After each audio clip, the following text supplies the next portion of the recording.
first. There we go. Oh, but There we now, go. oh look, this is good. Now they see you and Darcy, so. Ready? Take Take us it away. away. Take it away. Please. Nice to see everybody. Welcome. Nice to see you, Darcy. Welcome to Faith+Works Unitarian Universalist Congregation of Orange on this rather chilly March afternoon, but spring's only like a week away, right? We are located at 35 Cleveland Street in Orange, New Jersey, and we are part of the community campus that also includes the Hub and the University of Orange. Faith+Works was founded in 1890 as the first Unitarian Church of Essex County. Today, we are a small but mighty congregation living our Unitarian Universalist values. Today, we welcome Paul Browde. Yes. Thank you. I was losing sleep over that. We'll talk about pudding time, story, silence, and the space between.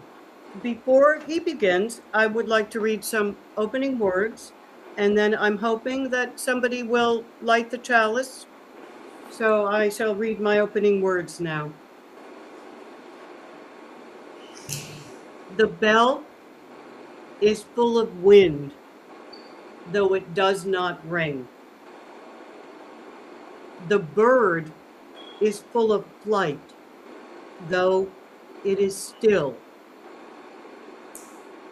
The sky is full of clouds, though it is alone. The world is full of voice, though no one speaks it. Everything is full of fleeing, though there are no roads. Everything is fleeing towards its present. So those are my opening words. Are we good with the chalice? Yes, we are, Darcy. I will light it now. Thank you, Mindy.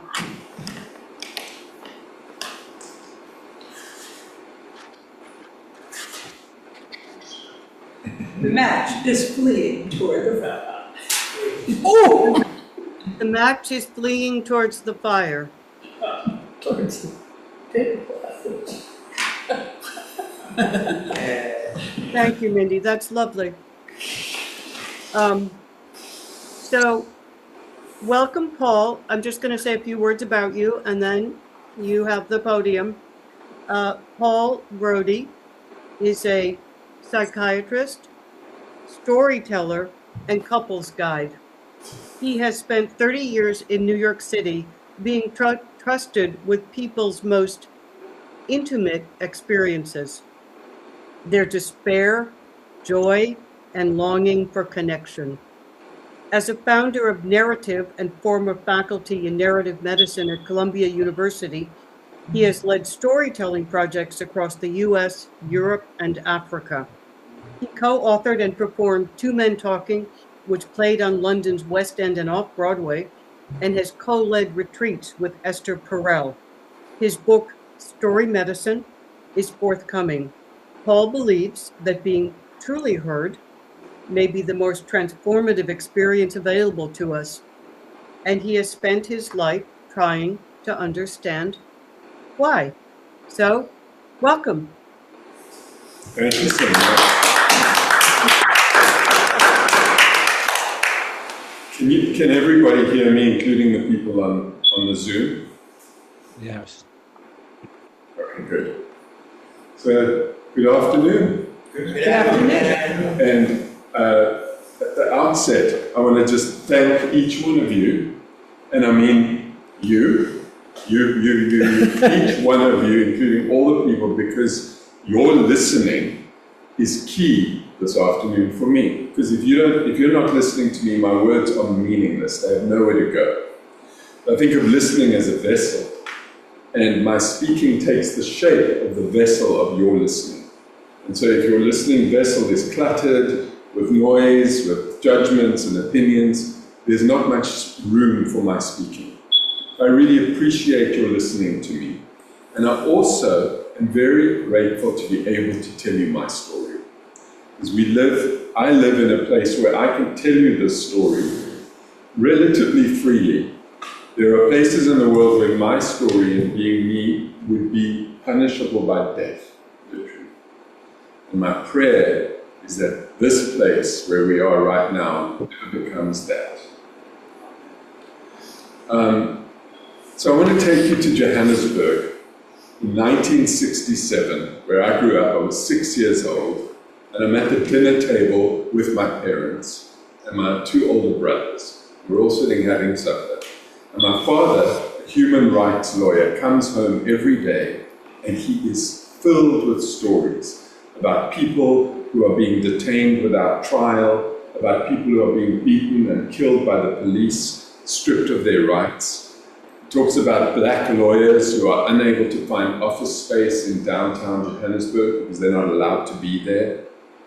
My mother, who talks to us, she's a radiation oncologist, she's a politician as well. She's the only woman on an all-white legislative body.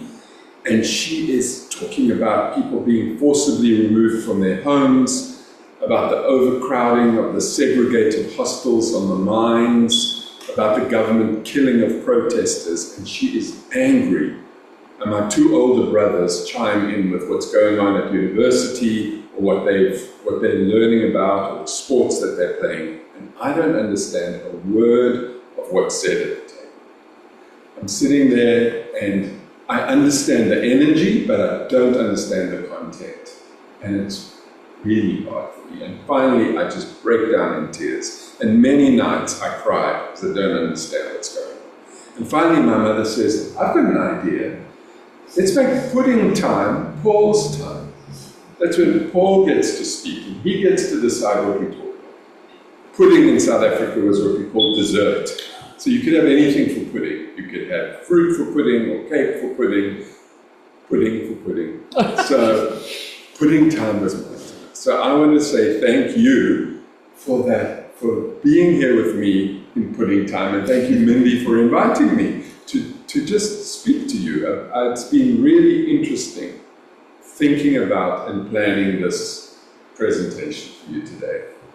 So I am, as you heard, a psychiatrist, and I am a couples guide, and I spend most of my days sitting with individuals or couples, and I listen and I guide. But my faith is present for me, always, and it's not what I say, it's mostly how I listen. And I'll get to that. I'll talk to you about what is my faith. That's what I've had real fun thinking about. But I created, as you heard, a performance with a man called Murray Nossel. And we did this performance for many years. It was called Two Men Talking. I want to tell you how that came about. Murray and I were at school together. And at the age of 14, I humiliated him in front of the class. And he was extremely embarrassed. He was mortified by what I'd said. And I'd never been a bully before, and I have to say it felt really good. And it also felt really bad. And I never forgot it. And so years later, I bumped into Murray in New York City, and the first thing I said to him was, I'm so sorry for what I said to you that day. And he had never been apologized to by anybody, because he'd been bullied by a lot of different people. And he was so grateful for that we began a friendship, and we began talking and sharing stories with one another. And through a long series of circumstances, that became Two Men Talking. And Two Men Talking was a performance which took us around the world. We ended up performing on the West End of London, off Broadway in New York, in funeral parlors, in church halls. And what we were modeling was how to speak and how to listen. And we worked with all sorts of groups of people who didn't usually have their stories heard. So we ended up, we worked with sex workers in Eastern Europe, people with AIDS, intravenous drug users, and with the Roma people of Eastern Europe. We're the most discriminated group of people in Europe. We taught people how to tell their stories so that they would be listened to. So I don't adhere to any particular one religion. I have a faith which I feel has been created by me, but I think it would be very arrogant to ignore the generations of people who came before, the lineages to which I belong and which inform who I am. And I carry these lineages inside of me. So it's only 2 generations ago that none of my ancestors spoke English. They lived in Eastern Europe, in Russia, in Ukraine, in Poland, and they were Jews, Eastern European Jews who went back in Eastern Europe many, many generations. Some of them were rabbis. And through the process of epigenetics, epigenetics is a process in which stories are handed down genetically. So our genes modulate so that we actually experience the stories of the people who came before us in our bodies. And I can feel the reverberations of those Jewish roots, as particularly when I hear the songs. Jewish songs have an effect on me. So there is one song which is called Mi Ha'ish, and it asks the question, it's a psalm of David, and it asks the question, who doesn't long for good days, for days when we see the good? If you do, then watch what comes out of your mouth. Keep yourself from saying harmful words. Turn away from what hurts people. Turn towards what heals. And don't just wait for peace. Pursue peace. Because faith is not only what you feel in your heart. Faith is an action. It's what you say and it's what you do. This is handed down to me. And the best way to illustrate that to you is for me to sing it to you. Mi ha'ish hechafetz chayim ohev yamim lirot tov Mi ha'ish hechafetz chayim Ohev yamim lirot tov Netzor lashon chamera Usvatecha midaber mirma Sur merav asetov Bakesh shalom V'rod fahu. God, it's nice to hear my voice in this church. It's so full. Thank you. So that song, when I sing that song, I feel my great-grandparents. Another lineage that I belong to is that I'm South African. So I was shaped by this country that was brutalized by apartheid. A country in which injustice tried to make itself look normal and natural. And so in that place, I learned something essential about faith. Faith meant there knowing that apartheid would end. Faith meant refusing to believe that evil would have the final word. Faith meant living with a conviction that justice would come, even before we knew how, even before we could see a path. And the passion of my parents at the dinner table, that passion is helpful now as I live in a country which is increasingly reminiscent every day of the country I grew up in. The next lineage that I come from is that I'm gay. And gay spirituality teaches me that I'm not a mistake. I'm not an accident. I'm not a failed version of somebody else's holiness. We are important parts of society. Men who love men, women who love women, are people whose lives have always carried gifts for the larger human family. And we had ancestors who were seen as people, who were, it's absurd to have to say that, but they were, and they were seen as people who had a particular role in societies.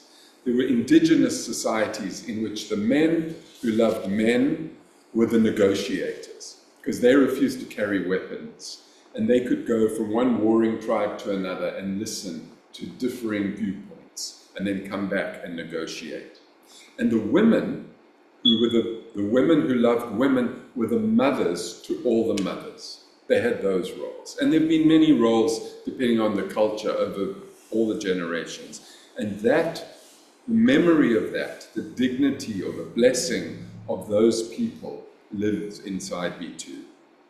So when I think of faith, I think about these three lineages braided together: the Jewish, South African, and the gay. And they are lineages that formed me, and inheritances that carry me, and I honor them. Let's just take a breath together. Yeah. So I was a very young doctor. I was 25 years old when I learned that I had tested positive for HIV, the virus that causes AIDS. This was 1985 in Johannesburg, and in those days, HIV was a death sentence.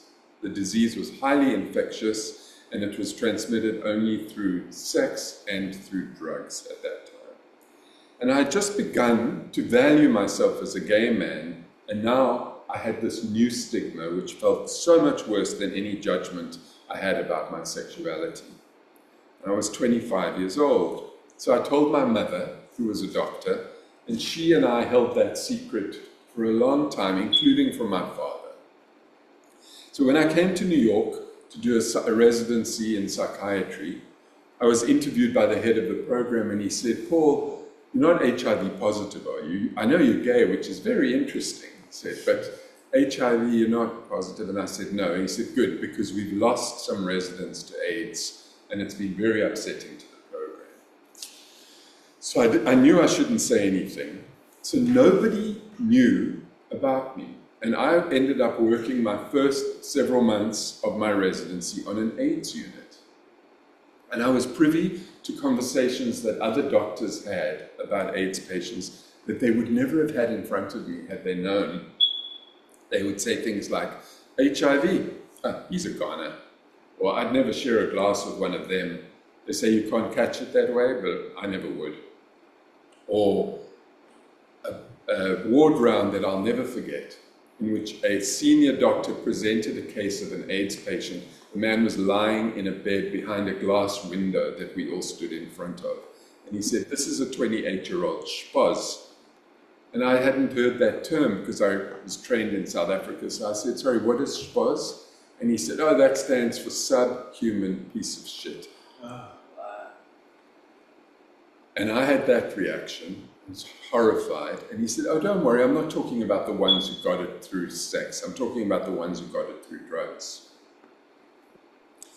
And I at that time, told a dentist. I went into a dentist's office, and as she was approaching me, I said, "I just think you should know I'm HIV positive." And she yelled at me to get out of her office. And she said, "You've got to go somewhere where they have green towels. You need to go where they've got green towels." I'm not quite sure what she meant, but that was the best she could come up with. So I left. And I realized that people were terrified of them and that I was them.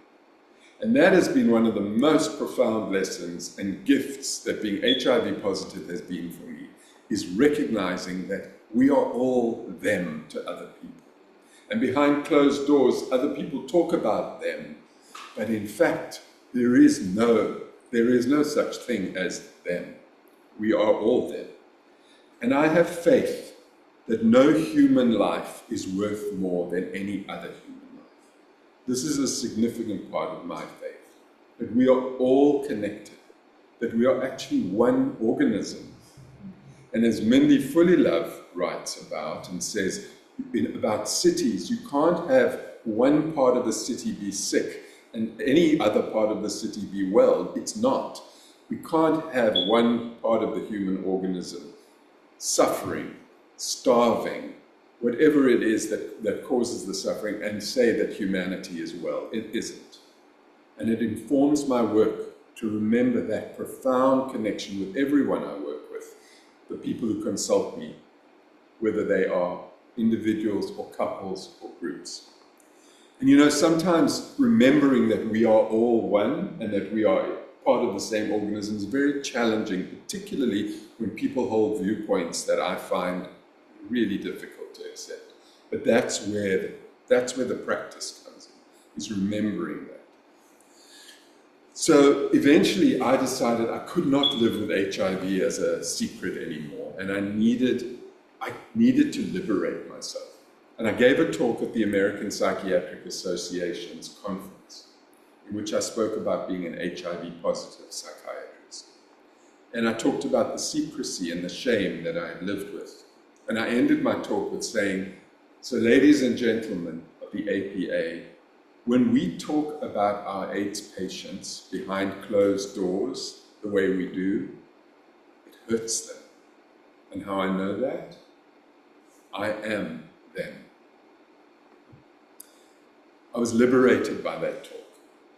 I mean, the fact that I can speak like this to you today, you know, it's never easy.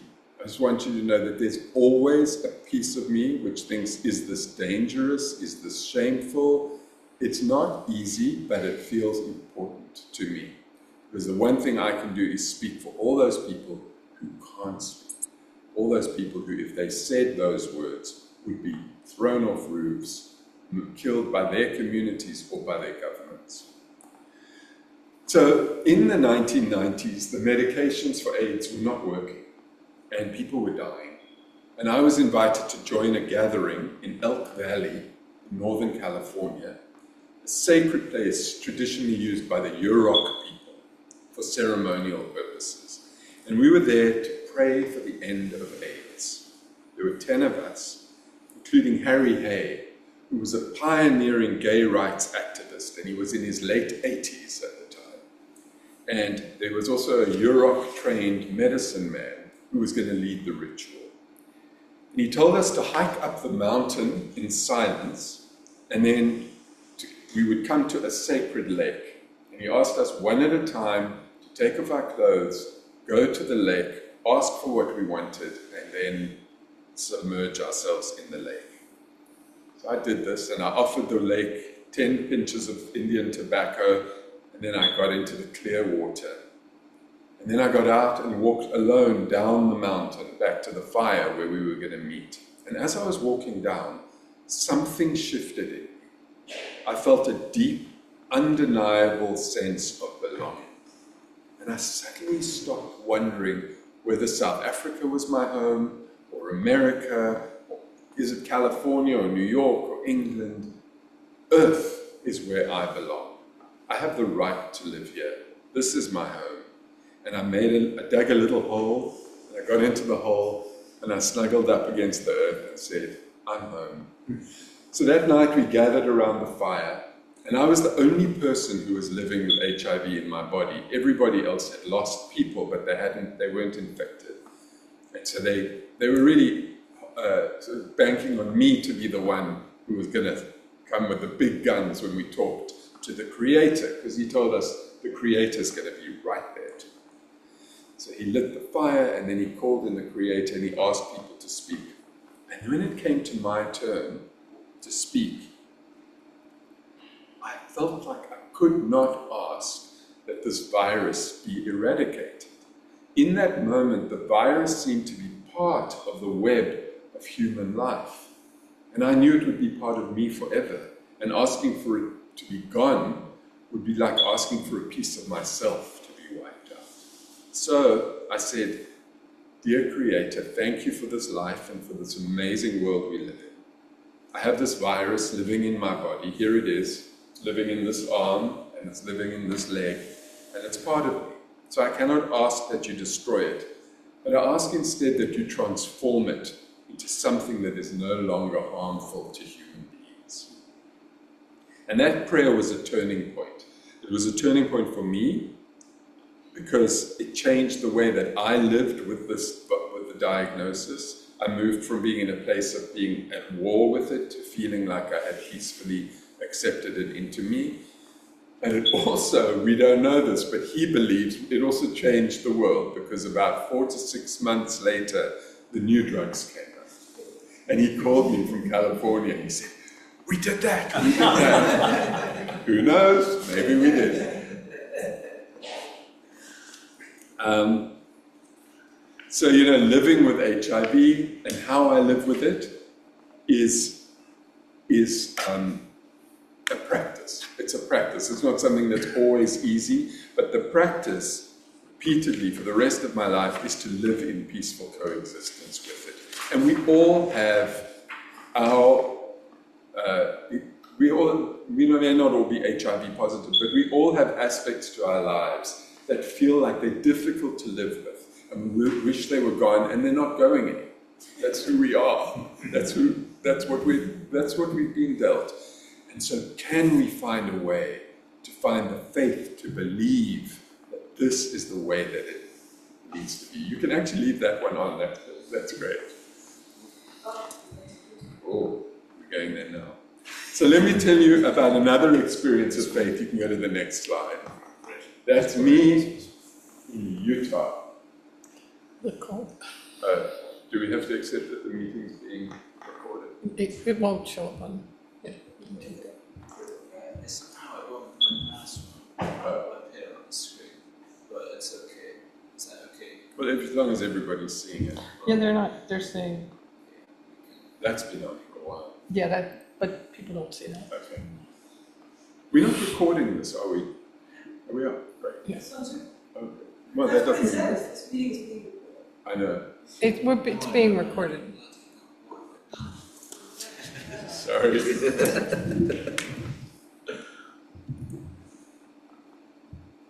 Intermission. I'm sorry, I have no idea how to get rid of that. Gallia cell just doubles.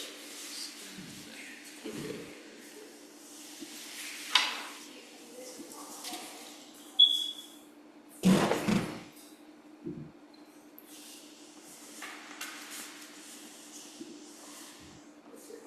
Sorry, folks. This is where we are. Thank you. Perfect.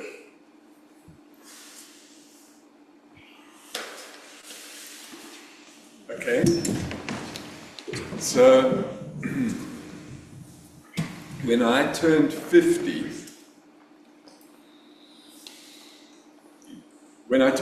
which was 15 years ago now, I felt like there was nothing left to learn in life. I felt like life was over.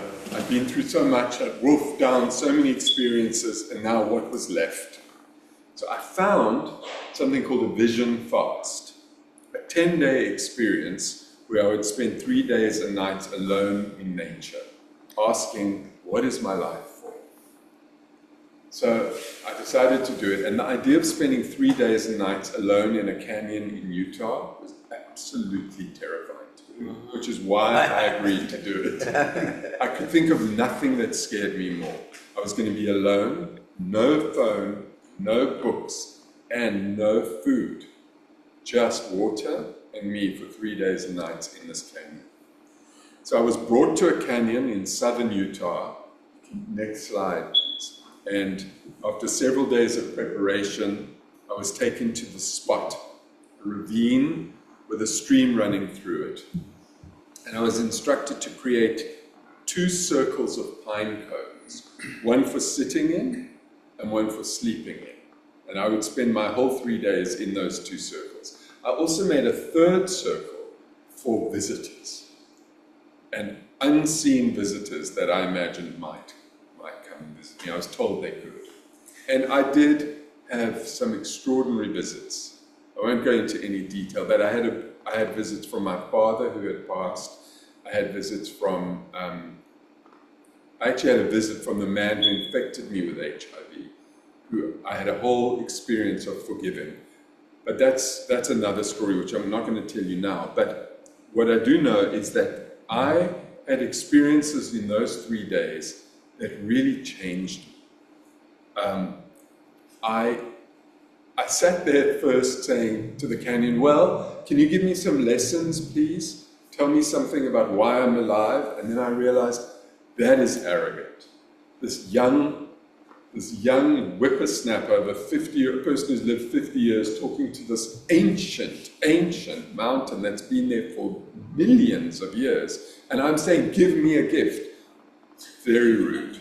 So I decided I'm going to rather give something to the mountain rather than asking for something. And so I said, dear Canyon, I'm going to let you know me. I'm going to tell you everything about me. And I'll not censor or lie. I will speak, I'll sing, I'll move my body in whatever ways I'm called, and I will ask nothing of you. But if there's anything you'd want to show me, I'll be open to listening. And so it began this 3-day intimate relationship. For 3 days, I spent every waking moment in that canyon in ritualized space, singing, talking, sharing my most private thoughts.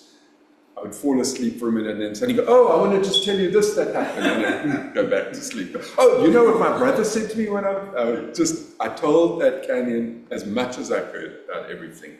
And after a couple of days, I started to feel deep love for that place. And what was so remarkable was that I felt the love coming back. I felt as if the canyon loved me. And I saw things I will never forget. One of them was that I spent 15 minutes or so playing with a hawk. The hawk was above me, and as I moved my eyes, the hawk moved. And so I started doing things like this, and the hawk would do what I did. And I tried to trick it, but it stayed with me the whole time for 15 minutes, and finally it flew out. It flew away across the top of the canyon. Now, I have that experience inside of me, and I have that canyon inside of me, and I cannot explain how it happened, but when I think of that place, I still feel a feeling of awe, mystery, and delight. So I have faith in mystery. That is what I mean by that there is something larger than ourselves that we are part of. We're not separate from the natural world. We are part of it, no more important than it, and no less important either. We belong with it. We are it. So in thinking about how faith informs my work, when someone sits with me and tells me their story, I trust that they have a right to be here and that their learnings are part of a journey that they're traveling with their souls. I hold a faith that they're exactly where they need to be. Not that their suffering doesn't matter, it matters profoundly, but that their journey has meaning even when they can't yet see it. When couples come to see me in crisis, they may tell me that they made a terrible mistake, they can't remember why they ever loved each other. And I hold faith that there's wisdom in their choosing. I don't know what the wisdom is, it's not for me to know, but my job is to help them listen to what brought them together, to trust that somewhere in their connection lives something that they need to learn. I have faith that human beings love and want to be loved. Even when someone sits across from me who's defended and angry and seems closed off, I hold the faith that under that armor there is a longing for connection. And my work is to create a space safe enough for that longing to emerge. And I call on those in my work who come before me. I call on my mother who died 2 years ago. I call on my father. I call on my grandparents and the wise elders who lived before me. And I have faith that they hear me. You know, I talk to my mother a lot, and honestly, I do ask her for parking spots quite a bit. And she's really good. She's unbelievable in New York City. It's extraordinary to me. But I don't only ask her for parking spots. Sometimes I really ask her for guidance. When I'm sitting with people where I'm struggling, I say, is there anything you can show? And, you know, honestly, I've called him my father a lot of late in this country because he was a judge and a human rights lawyer, and I just think he may have something to offer. And a few weeks ago, I said, can you please get Ruth Bader Ginsburg? I need to hear from her as well right now. I'd like her to be around. And those relationships for me are very real. They are part of my faith. They honestly are as alive for me as these are. And the more that I use them, the more that I speak to them and invite them in, the more real they become to me. So this is how faith lives in my work, not as a certainty, but as trust. Trust in the mystery, trust that we're all part of something much bigger than we usually think of as ourselves. So the talk that I gave at the American Psychiatric Conference was liberating for me, but it was also liberating for other people. And one person in particular I want to talk about is my mother. She was a remarkable woman, my mother. She was a radiation oncologist, she was an anti-apartheid activist, and she spent her life caring for people whose voices were not allowed to be heard. And once I had spoken publicly about my story, she was able to tell hers. So when she learned that I was no longer going to die from HIV, when the new drugs came out and I looked like I was going to live, she started an NGO called Community Action, which taught people about HIV and AIDS, offered them resources, and also created street committees for listening to what people's needs were who were living with HIV. Many years later, after this had happened, my mother was visiting New York, and I had met Mindy Fullilove, who's sitting right here, and Mindy was a psychiatrist who I revered, and she started a writing group, which had run for many, many years when I joined it.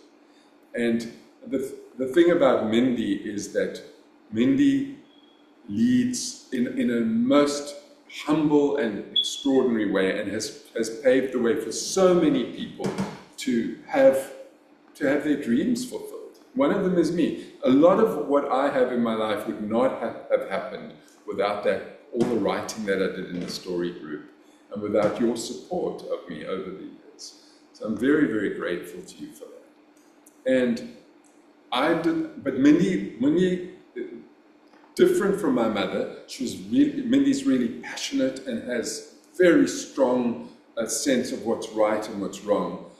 And I had a feeling my mother would like her and maybe could learn to be a little more calm, because my mother was always angry and shouting and furious about things.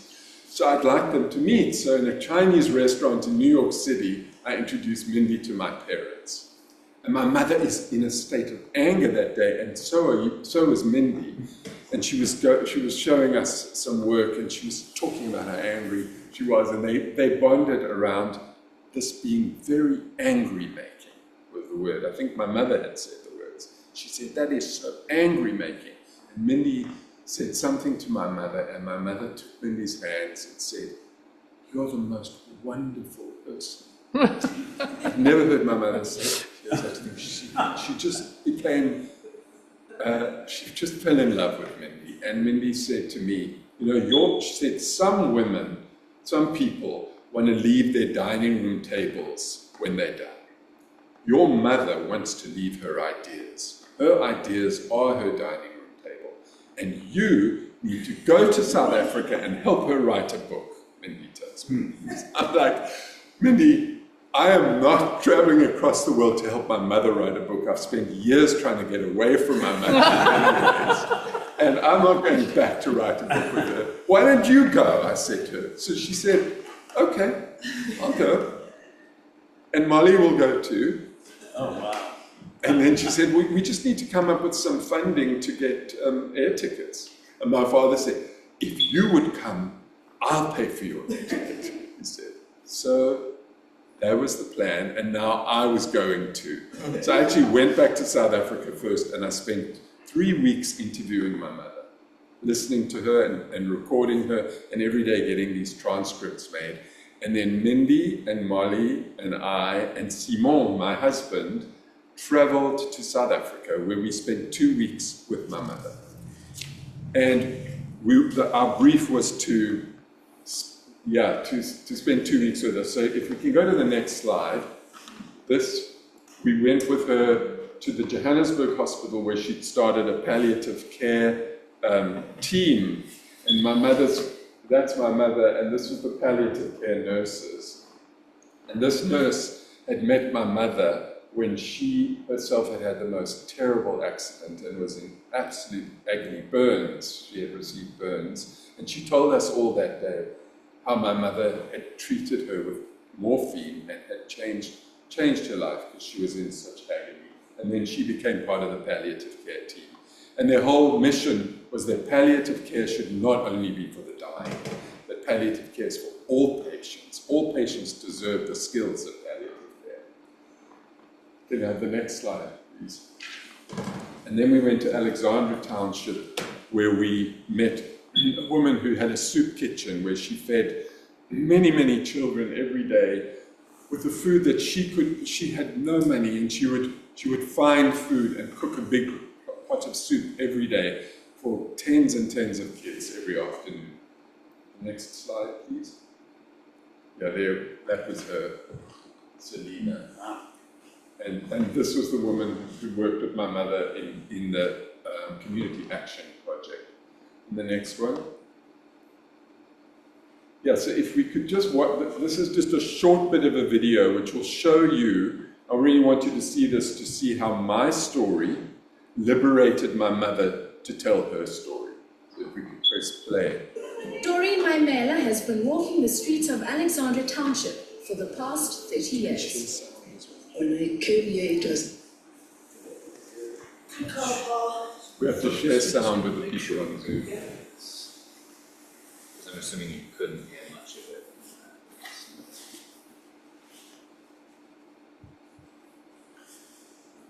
This is so... Mm-hmm. It's yours now. It is on now. He just turned it on.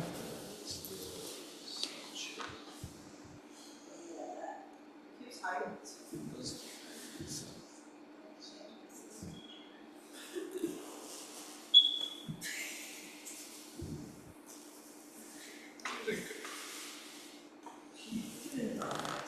There we go.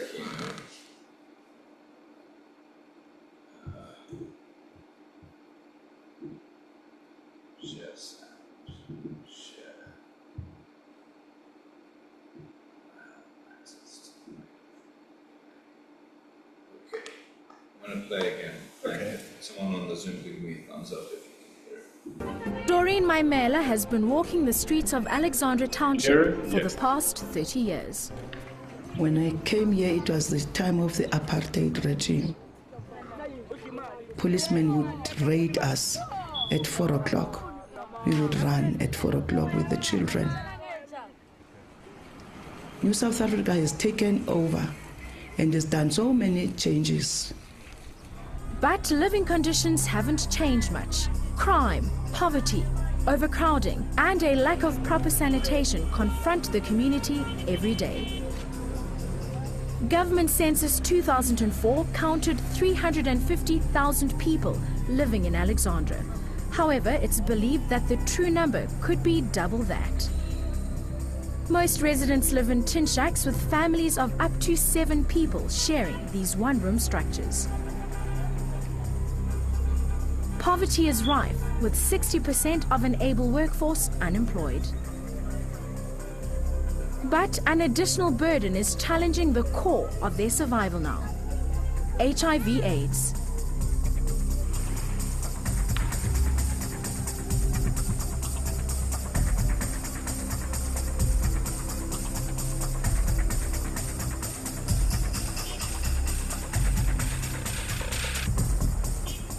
Well, when I first discovered that my son was HIV positive, that was 22 years ago.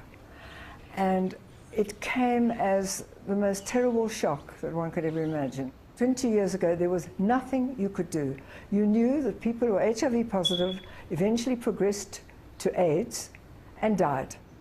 He lived 12 to 14 years before his counts, his cell-to-cell, as we call it, the CD4 count, went down so low, and his viral load went up so high that he was in serious risk.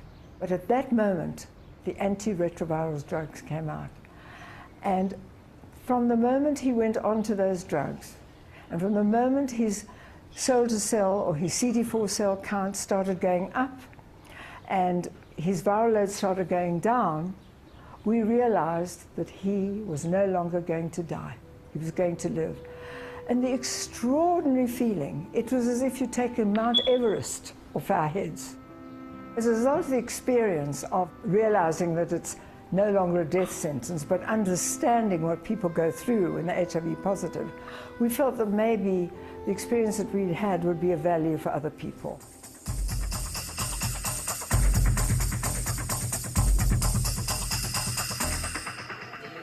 Selma Browde founded the organization Community Action. Its aim to devise a new strategy providing HIV/AIDS education for communities in their own homes. And you can come with any problems. Selma adopted the concept of street committees used during the struggle against apartheid to mobilize the community.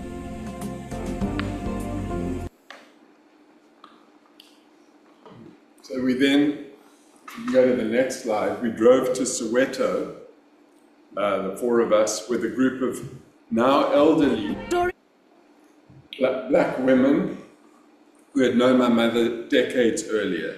And Sally Motlana, this woman here, was a revered anti-apartheid activist. And she said of my mother that day, humanitarianism, I think, was born in her. She cared for those who could not care for themselves. Selma is not white. She may appear white. To me, she's like me, black and beautiful. And these conversations brought my mother's impact into sharp focus, and I was astonished by the breadth of her influence. So after the week we spent with her, we then moved into a house where we began writing, and Simon joined us, where he cooked us delicious meals as we wrote. And in the evenings we sat together and read aloud what we had produced that day. And my father, who would die less than a year later, was there too, listening. So there's Mindy with Lindy and my mother in Soweto. Next slide, please. So we came up with a name for the book we were going to write. We called it The 7 Keys at first. Next slide. And so so the keys were: your suffering connects you to the vulnerability of others. Try things, listen to people, not experts. Something can always be done, and I should do it. Go where people live. Build bridges. You're never too old to grow and learn. Give it away. And we would create these and put them up on the windows of the room that we were working in. Next slide. And eventually, we actually came to the names of the sections of the book that we were going to work with. This was all happening in these 2 weeks. The 2 weeks: building bridges, alleviate suffering, accidental politician, doctoring, into the world, and childhood. And there's my poor dad sleeping, my mother almost sleeping, as Molly reads the writing from the day. All of us would write, and then we would all share our writing. Next slide. There we're just looking at, you can see the book starting to grow on the windows. Next. Okay, next. And then we came up with jobs for each of us. And Marley, meet with Mindy to review all the moving parts. Continue. You can get a sense of it. Next. There's Simon with Mindy. Mindy and Molly. And then, in the evening, Simon would cook for us. And there was a particular pudding. Do you remember that pudding? It was amazing. And that was a coleslaw. And then, in the afternoon sometimes, next slide, we went into the game reserve. And this was a particularly sad picture because this rhino, if you can see, has no horn. And the reason is that they would take the horns off to protect them from poachers. So that was the rhino and the giraffes.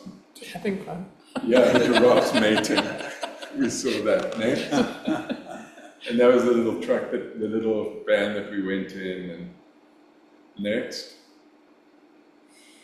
Yeah, and that was the team of us that were together in the house. Thank you. You can go to the next slide. Oh, that's it. So, the last thing I want to talk to you about is, you know, for years, living with HIV was about living, but it was also about the fear of dying. And the fear of dying was something that I grappled with for many, many years, as we all do. And recently, I had the gift of witnessing a death that taught me a new story about dying. And I want to just tell you a little about that. Derek Scott was a therapist that I'd met in a retreat in New Mexico. And he became my teacher. He was a therapist in a form of therapy called internal family systems. And in 2022, he was diagnosed with cancer in his throat and his lungs. And the doctors told him that the tumor was going to burst through into his carotid artery and he was going to die a horrible death. So he decided, living in Canada, that he was going to die using medical assistance in dying. It's legal there. And he decided to end his life before that horrible stroke. And he set the date for February 2024, exactly 2 years ago now. And he called that Transition Day.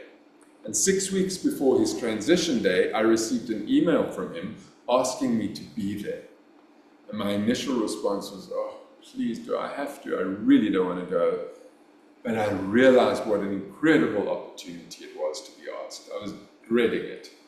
But I went. And I flew to British Columbia.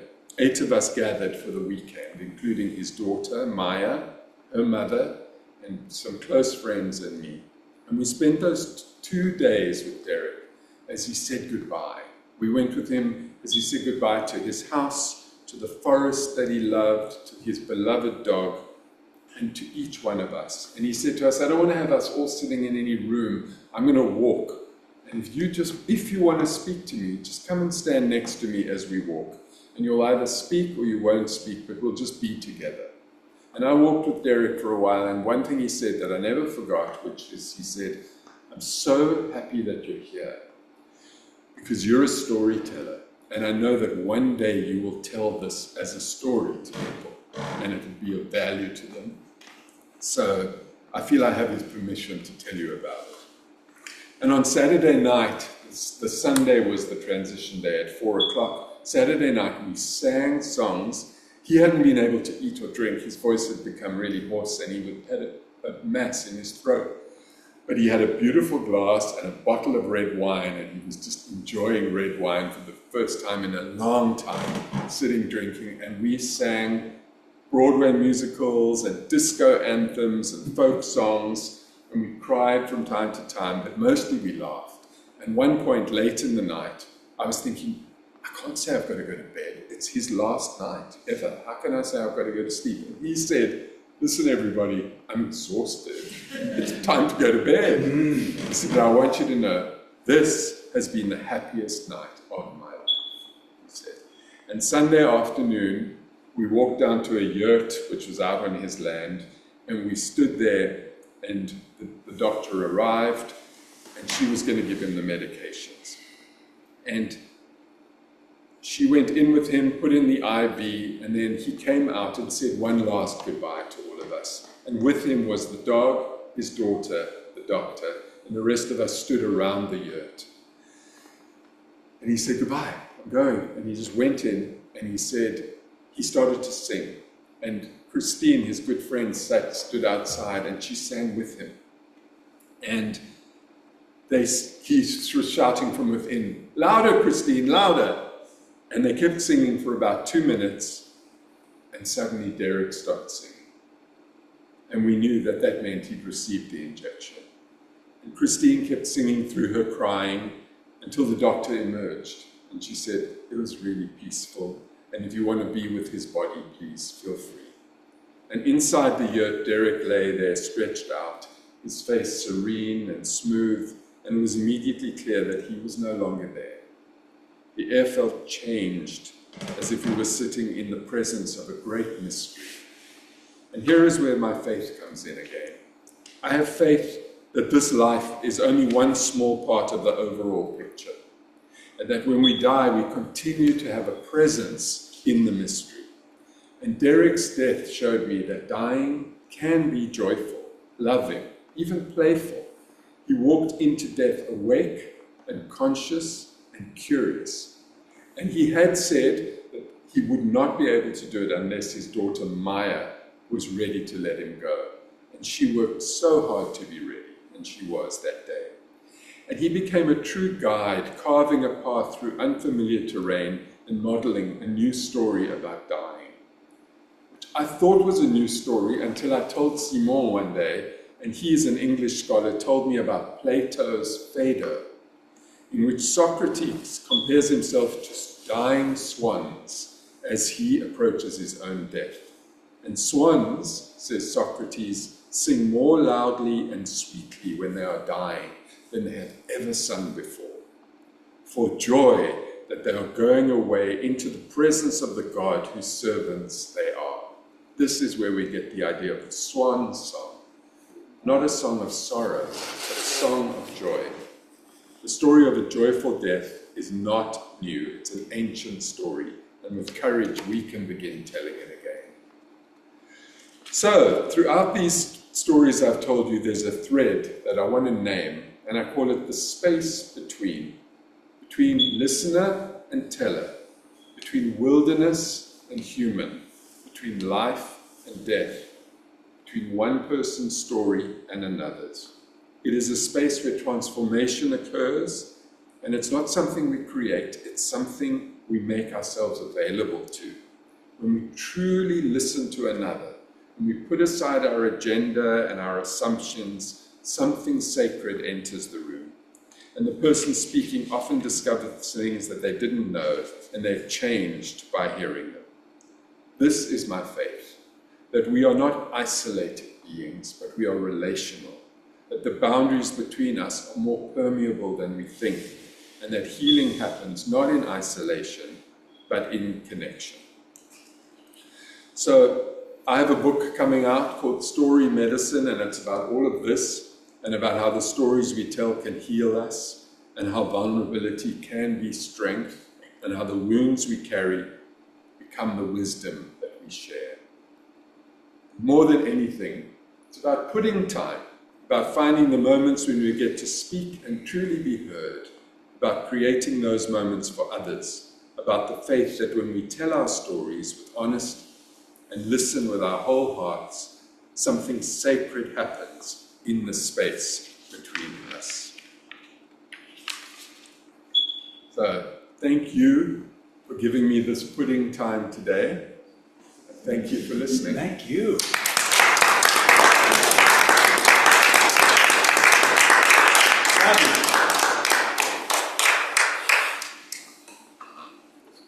So, do we...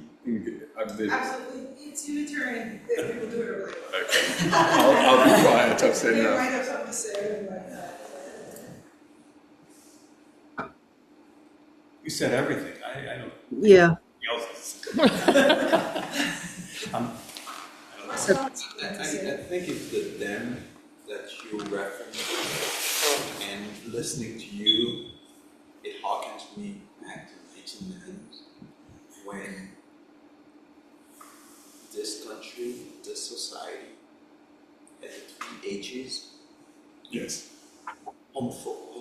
Homosexual, homophiliacs, and Haitians as the carriers of AIDS.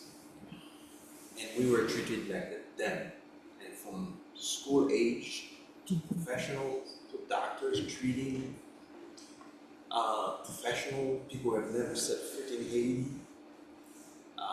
They were not able to give blood, to work in the hospital at times. So we were treated as the them, in addition to the other labels that they had placed on people from Haiti and so on and so forth. So you took me back times I felt it.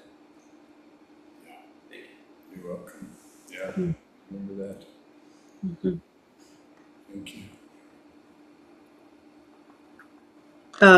you. Thank you, Paul, for that wonderful talk. I was feeling that you really got into the faith and works very deeply and in a very original way. So your talk was inspiring on many levels, including how we can think about our faith and works. So thank you very much. Thank you. You're welcome. Thank you. I have a few closing words I could read to extinguish the chalice, if this is the right moment to do that. Mindy was just raising her It's hard for me to tell from where I am. hand. Yes. Yeah, we know, you can't really see us. Yeah. I was gonna, Good idea now? Yes? Hang Wait on. a Do you Hold want on to a get second. closer so they can hear you? they can hear me, they Oh, can't see okay. me. Okay. So she was our basement. So, So, Darcy's our president, so she's. yes. I just have a question, Darcy. Got it. Okay, I'll wait. Thank you. So,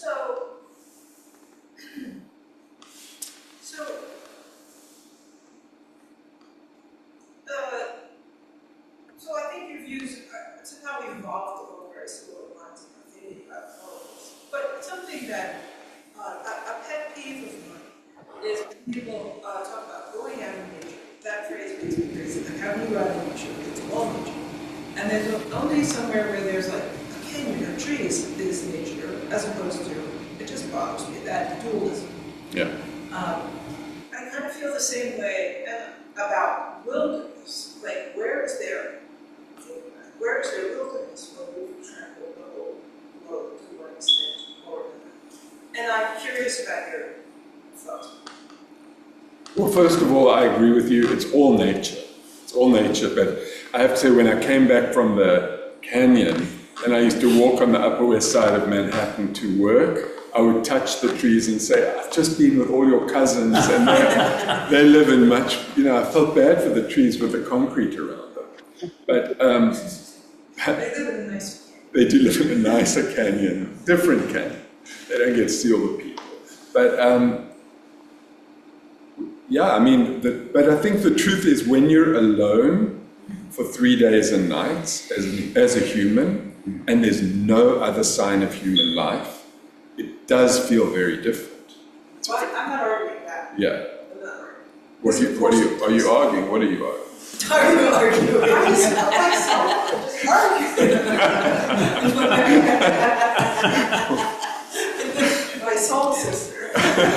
It's all wilderness, and we're destroying it all. But Well, there's no place, at this point, there's no place untouched by the hand of people.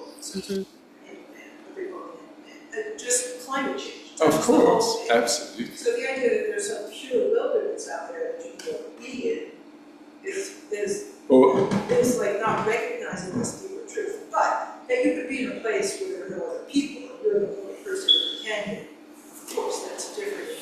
And then you have these deep experiences of that reality. right. Well, I think it takes you out of a habitual life. I don't think in my 50 years at that point I had ever spent 3 days. I had never spent 3 days not in the company of other humans. Where else had that ever happened? Well, all of COVID. Well, COVID hadn't happened yet, but even with COVID, there were other humans with me. I had the phone. I was connected to people. Here, all I had was I wouldn't call it, the natural and my own mind. Yeah. And absolutely, we've put our print on everywhere. We have. And as you say, if we've done it, if there is no place that isn't affected by what we've done. No. Yeah. Well, it was a brilliant talk. It was amazing. Yeah. We're going to print it and transfer. You already printed it, but we'll put the photos in and share it. Thank you. So please. Thank you so much. Thank you. And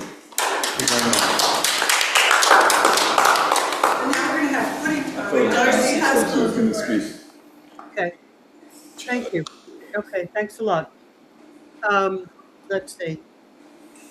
When despair for the world grows in me, and I wake in the night at the least sound, in fear of what my life and my children's lives may be, I go and lie down where the wood drake rests in his beauty on the water, and where the great heron feeds.